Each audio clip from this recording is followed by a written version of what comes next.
एक ऐसा दौर था जब हमारे हिंदुस्तान में लड़कियों को सिखाया जाता था कि घर के अंदर रहो, कम बोलो और हंसना तो बिल्कुल नहीं। लेकिन उसी घुटन भरे दौर में एक आवाज आई जिसने लड़कियों को खुलकर हंसना सिखाया, प्यार करना सिखाया और अपने हक के लिए लड़ना भी सिखाया। कहा जाता है कि अगर लता मंगेशकर की आवाज समर्पण थी तो इस गायिका की आवाज विद्रोह थी। आज हम बात करेंगे हिंदी सिनेमा के उस आसमान की जो आशा भोसले की खिलखिलाती आवाज से बना है। वीडियो पूरा देखिएगा क्योंकि आज आप आशा जी के उस सफर को जानेंगे जो शायद आपने पहले कभी नहीं सुना होगा।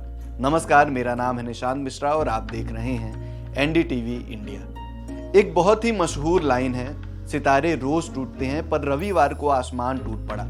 ये लाइन हिंदी सिनेमा के उस प्लेबैक सिंगिंग वाले आसमान के लिए एकदम सटीक बैठती है जिसे इन मंगेशकर बहनों ने अपने सुरों से सजाया था। आप सोच कर देखिए, उस 50 और 60 के दशक की लड़कियों पर कितनी पाबंदियां होती थी।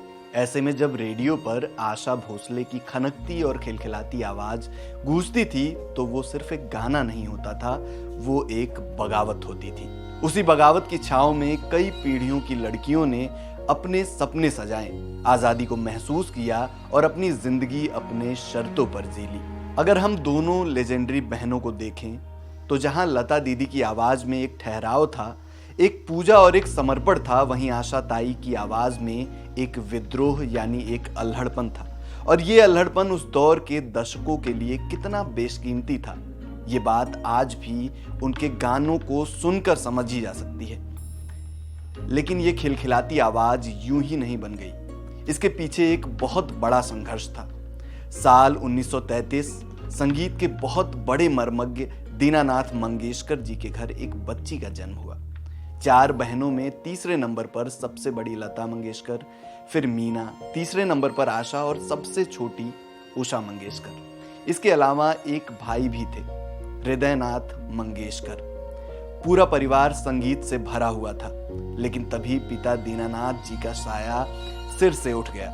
मंगेशकर बहनों को बहुत ही छोटी उम्र में काम करना पड़ा। आशा भोसले जी ने सिर्फ 10 साल की उम्र में अपना पहला गाना गाया। साल था 1943 और फिल्म थी एक मराठी फिल्म माझाबल।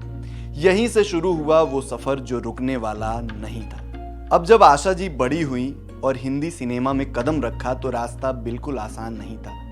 50 और 60 के दशक में मार्केट पहले से ही फुल था। खुद उनकी बड़ी बहन लता मंगेशकर सुपरस्टार थीं। उसके अलावा गीता दत्त, शमशाद बेगम, सुरैया और सुमन कल्याणपुरी जैसे दिग्गज गायिकाएं मौजूद थी मार्केट में। लेकिन इन सबके बीच आशा जी की उस खनकदार आवाज ने अपनी एक अलग ही जगह बनाई। इस आवाज को सही से पहचाना legendary music director OP Nayyar साहब ने। ओपी नैयर ने फिल्म नया दौर के लिए आशा जी से जो गाने गवाए, भाई साहब वो सच में सिनेमा का नया दौर बन गए। मांग के साथ तुम्हारा, उड़े जब जब जुल्फे तेरी या फिर साथी हाथ बढ़ाना, ये गाने आज भी लोगों के प्लेलिस्ट में टॉप पर रहते हैं, है ना। इसके बाद तो सिलसिला चल पड़ा। जब 70 और 80 के दशक में सिनेमा बदला, फिल्मों में कैबरे और डिस्को का दौर आया तो आर.डी. बर्मन ने आशा जी की आवाज का जादुई इस्तेमाल किया। उसने पूरी दुनिया की लड़कियों को थिरकने पर मजबूर कर दिया।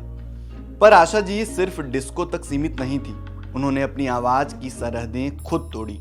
जब फिल्म उमराव जान की गजलें आईं तो अच्छे क्रिटिक्स मान गए कि इन गजलों के लिए आशा भोसले से बेहतर कोई आवाज हो ही नहीं सकती। और सुनिए एक बहुत ही मजेदार किस्सा, फिल्म इजाजत का वो मशहूर गाना जो आपने सुना ही होगा, मेरा कुछ सामान तुम्हारे पास पड़ा है। कहा जाता है जब गुलजार साहब ने ये गाना आर.डी. बर्मन को दिया तो पंचम दा भड़क गए। उन्होंने कहा कि ये कैसा गाना है, कल को तुम अखबार की कोई कटिंग ले आओगे और कहोगे कि इसे भी संगीतबद्ध कर दो। लेकिन जब आशा जी की कांपती हुई आवाज ने इस बिना राइमिंग वाले गाने को गाया तो ऐसा जादू हुआ कि आज भी इसे सुनकर 116 चांद की रातें जगमगाने लगती हैं। जमाना बदला, 21वीं सदी आई, तकनीकी बदली और डीजे रिमिक्स का शौक चढ़ा। लेकिन आपको पता है, युवाओं ने भी रिमिक्स के लिए अगर किसी की आवाज को सबसे ज्यादा चुना तो वो थी आशा भोसले की आवाज, क्योंकि आखिर में उनकी आवाज विद्रोह की आवाज थी। वो धड़कनों की आवाज़ थी, वो एक ऐसी आवाज़ थी जो हमेशा नएपन का स्वागत करती थी और प्यार को आज़ादी से पुकारती थी। और शायद इसीलिए आशा भोसले की आवाज़ हमेशा युवा रहेगी और हमारे दिलों में हमेशा बनी रहेगी।